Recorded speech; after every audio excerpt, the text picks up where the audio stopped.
Hai guys, selamat datang di Monster.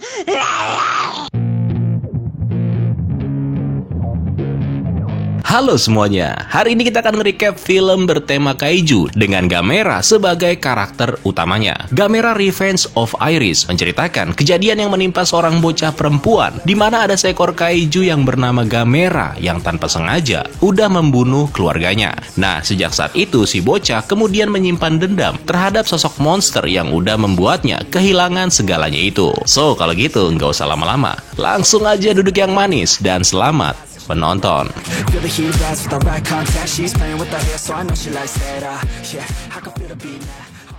Cerita akan kita mulai 3 tahun sebelumnya, atau tepatnya di tahun 1996. Pada saat itu, seluruh dunia dibuat gempar dengan kemunculan kaiju yang bernama Gamera dan juga segerombolan kaiju terbang yang bernama Gyaos, yang mana kemunculan Gyaos kini dikabarkan semakin meningkat dan udah nggak bisa dikendalikan lagi. Pemerintah Jepang bahkan telah mempersiapkan sebuah serangan skala penuh terhadap Gyaos demi untuk menghentikan bencana tersebut. Nah, di suatu lokasi ada seorang anak perempuan yang bernama Ayana yang lagi mencoba pergi sejauh mungkin dari tempat mereka. Ayana diminta oleh sang ayah supaya menunggu di dalam kendaraan, sementara ayahnya berniat menjemput sang ibu yang rupanya masih berada di rumah dikarenakan kucing mereka yang bernama Iris gak mau diajak pergi. Gak lama berselang, kaiju Gamera mendarat gak jauh dari tempat mereka. Sialnya, kedatangan Gamera malah menghancurkan rumah sehingga membuat ayah dan ibunya Ayana beserta kucing kesayangannya mati seketika.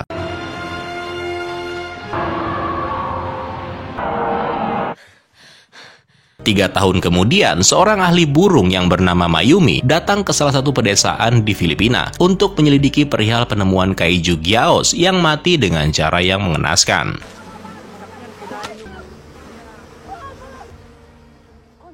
Sementara itu, di tengah laut, sekelompok tim eksplorasi yang lagi melakukan penelitian tiba-tiba dikejutkan dengan penemuan kuburan fosil kaiju Gamera yang ditemukan di dasar laut.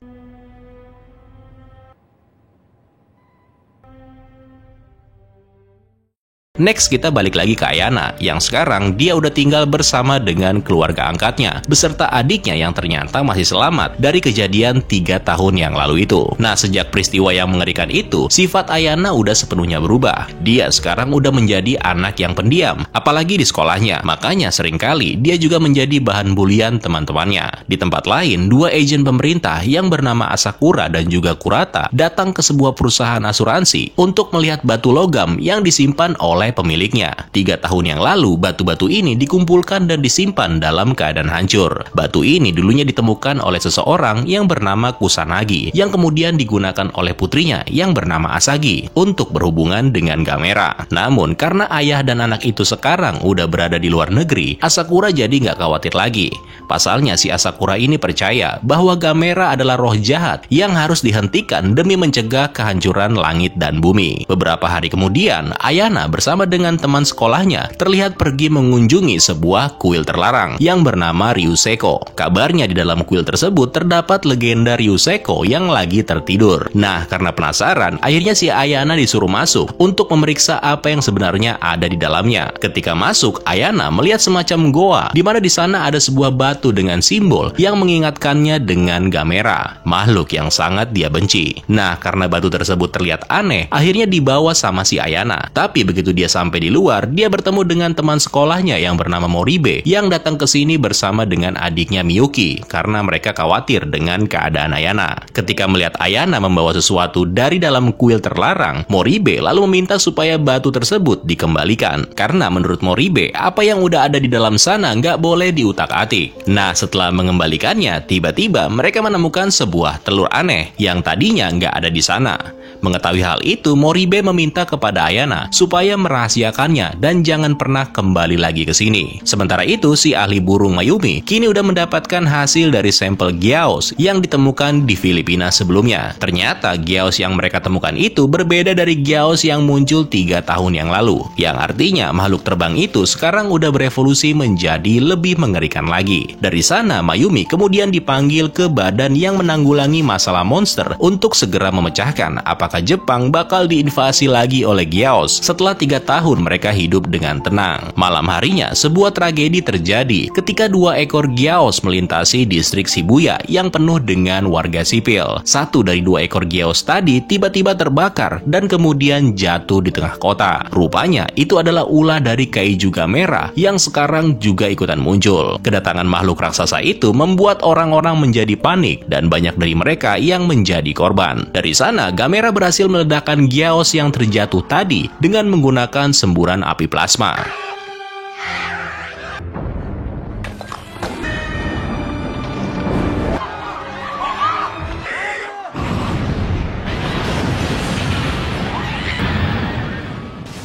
Nah, setelah berhasil menghancurkan musuhnya itu, Gamera kemudian menyerang Gyaos yang kedua. Sempat mendapatkan perlawanan, namun Gamera membalasnya dengan menembakkan beberapa bola api plasma ke arah Gyaos, yang kemudian membuat makhluk itu hancur bersama dengan para penduduk yang ada di sekitar area tersebut. Berita tentang kehancuran kota Shibuya secara kebetulan juga disaksikan oleh Ayana di rumahnya, yang dalam pertempuran mengerikan itu diperkirakan ada lebih dari 20.000 nyawa manusia melayang sia-sia. Demi menanggapi masalah tersebut, pemerintah Jepang lalu memerintahkan militer supaya mereka segera memusnahkan Gamera. Keesokan harinya, tanpa sepengetahuan Moribe, Ayana kembali ke kuil terlarang. Ketika sampai, dia melihat kalau telur yang sebelumnya ada di sana tiba-tiba menghilang. Nah, sebelum mencari tahu kemana larinya telur itu, Ayana menemukan sebuah batu yang persis sama dengan yang dicari oleh Asakura di perusahaan asuransi sebelumnya. Gak lama kemudian, akhirnya diketahui kalau telur aneh itu rupanya udah menetas dan menampilkan satu sosok monster kecil yang kemudian diberi nama oleh Ayana sebagai Iris, yang diambil dari nama kucing kesayangannya. Nah, jadi nih sebenarnya Ryuseko itu merupakan sosok kaiju pembawa bencana yang emang disegel oleh nenek moyang dari Moribe di kuil terlarang. Selama segel yang berbentuk batu nggak dipindahkan, semuanya aman-aman aja. Tapi karena segelnya udah terlepas, otomatis Moribe yang panik langsung pergi untuk memeriksa kuil tersebut. Begitu sampai, Moribe langsung terkejut ketika melihat Ayana yang lagi duduk sambil mengelus-ngelus seekor makhluk bertentakel.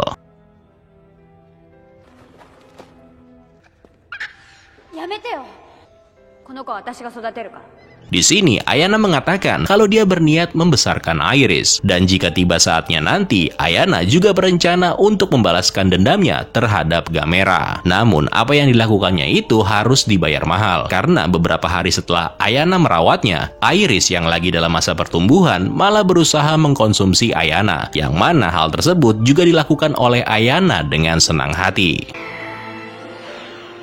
Next, di tempat lain, si ahli burung Mayumi bertemu dengan Asagi, sosok yang dulu pernah berhubungan dengan Gamera, yang sekarang dia rupanya udah kembali ke Jepang. Dalam pertemuannya ini, Mayumi kepengen mencari tahu perihal Kaiju Gyaos. Asagi lalu menceritakan kalau dahulu kala ada orang-orang di bagian Pasifik Selatan yang mengenal yang namanya kekuatan supranatural, atau disebut juga sebagai mana. Nah, menurut si Asagi, dia percaya kalau Gamera mengkonsumsi mana demi membuatnya tetap hidup. Namun, seiring berjalannya waktu, lingkungan bumi tiba-tiba berubah drastis, di mana kemudian menciptakan yang namanya Gyaos. Dengan melihat banyaknya musibah yang terjadi, Asagi semakin yakin kalau sesuatu yang buruk akan menimpa Jepang, dan itu membuat mereka berdua jadi khawatir. Sementara itu, Moribe yang lagi mencari keberadaan Ayana berhasil menemukan dan melepaskan Ayana yang terjerat di dalam kepompong Iris. Dari sana, Ayana kemudian dilarikan ke rumah sakit, sementara Iris yang berhasil lolos mulai menyerang dan membunuh para penduduk desa. Mayumi yang mendapatkan laporan langsung pergi ke lokasi kejadian bersama dengan seorang mantan polisi yang bernama Osaka dan juga pasukan militer. Awalnya mereka mengira kalau serangan ini dilakukan oleh Gyaos. Namun begitu melihat tubuh korban yang semuanya seperti habis dihisap, mereka jadi bingung. Nah, dari sana Mayumi dan Osaka kemudian melanjutkan penyelidikan ke area kuil terlarang, di mana mereka lalu menemukan sisa-sisa dari kulit aneh yang terlihat berlendir yang bisa dijadikan bahan penelitian. Sambil memeriksa keadaan di sekitar, mereka tiba-tiba bertemu dengan Moribe. Karena penasaran, Mayumi lalu mengejarnya dan mencoba bertanya apakah Moribe tahu tentang sesuatu. Akhirnya, singkat cerita nih, Mayumi dan Osaka mengetahui perihal kejadian yang menimpa seorang anak perempuan, yaitu si Ayana. Nah, ketika bertemu dengan Ayana di rumah sakit, secara nggak sengaja Ayumi melihat kalung yang persis sama dengan yang pernah digunakan oleh Asagi. Sementara itu, Iris yang udah mulai tumbuh menjadi bentuk dewasa terus melakukan teror teror demi mempercepat pertumbuhannya. GSDF langsung merespon dengan mengirimkan 1 peleton pasukan darat guna membasmi makhluk itu.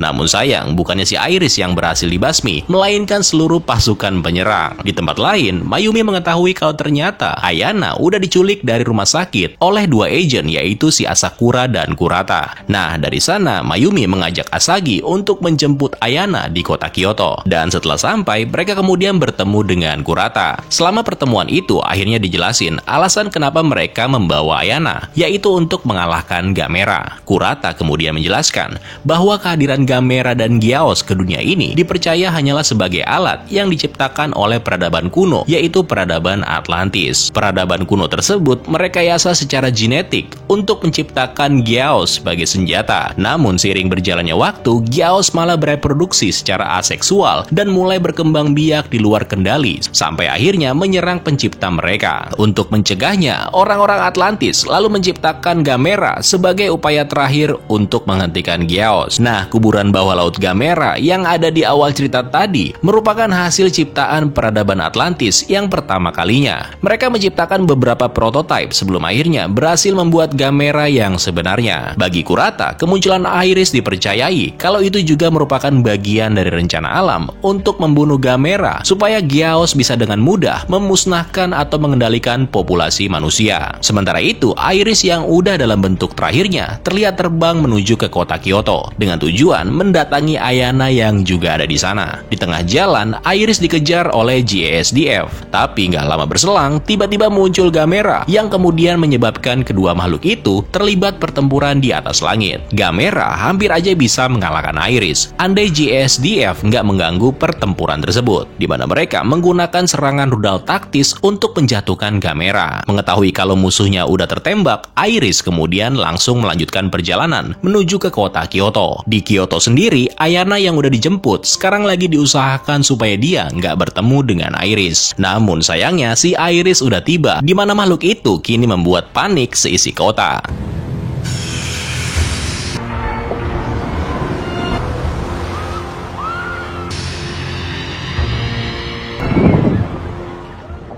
Tahu kalau Iris udah datang, Ayana lalu berniat memberikan keinginannya kepada Iris. Tapi nggak lama berselang, tiba-tiba muncul Gamera yang langsung menembakkan beberapa bola api plasma ke arah Iris. Namun Iris dengan mudah bisa menangkis serangan tersebut dengan menggunakan tentakelnya, sehingga membuat sebagian kota terbakar dalam kobaran api. Dari sana, pertarungan kedua monster itu kemudian terjadi, yang singkat cerita, Iris berhasil menang melawan Gamera. Iris bisa melakukannya dengan cara menusuk Gamera menggunakan salah satu tentakelnya. Kedua makhluk itu kemudian terjatuh dan menimpa stasiun Kyoto, yang secara nggak sengaja membuat Asakura dan Kurata terbunuh dalam insiden itu. Iris yang berhasil mengalahkan Gamera kemudian mendekati sekaligus berusaha menyerap tubuh Ayana sekali lagi. Nah, ketika berada di dalam tubuhnya si Iris, Ayana mengingat kembali kejadian waktu di mana Gamera membunuh kedua orang tuanya. Di sini Ayana rupanya menyadari kalau kebencian yang selama ini dimilikinya ternyata malah membuat orang-orang yang ada di sekitarnya menjadi menderita. Untungnya nih, Gamera berhasil memasukkan tangannya ke dada Iris dan mencoba menyelamatkan Ayana. Iris kemudian membalasnya dengan menusuk tangan Gamera ke tembok, sehingga dengan begitu Gamera nggak bisa bergerak sama sekali. Mayumi dan Asagi yang terperangkap di dalam reruntuhan bangunan menyaksikan bagaimana Iris mulai menyedot darah Gamera sekaligus menyerap semua kemampuannya. Nah, karena nggak punya pilihan, Gamera lalu mengambil tindakan dengan meledakkan tangannya yang tertusuk, sekaligus berusaha menarik keluar Ayana. Nggak mau kehilangan Ayana, Iris membalas dengan menembakkan 2 bola api plasma. Namun untungnya Gamera dengan cepat berhasil menyerapnya, yang kemudian serangan itu diarahkan kembali ke dada Iris yang terluka.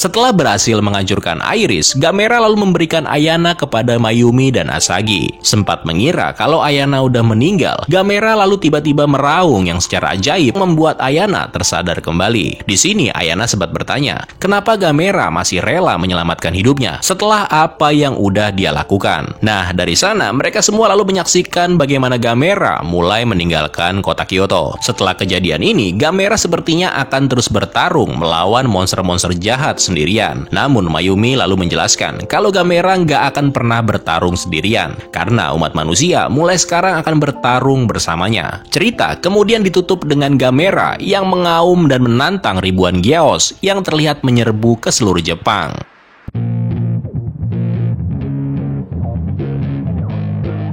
Oke, itulah tadi alur cerita film Gamera Revenge of Iris. Mudah-mudahan kalian suka ya dengan recapan kali ini. So, kalau gitu sekian dulu. Terima kasih buat yang udah nonton ya, dan sampai jumpa di video selanjutnya. Keren lo semua. Ciao. Oh yeah, she rolls up to the party in a dress that shows her body, and she's hanging out with all of her friends. Yeah, yeah, let's go. Yeah, she wants to play it like that. Look her in the eyes and she's looking right back. Feel the heat rise with our eye contact. She's playing with her hair, so I know she likes that. Yeah, I can feel the beat now. All I wanna do is get her out of the crowd, and on the dance floor with the bass so loud, making my move through the room right now. She used to dance, but then she never danced again.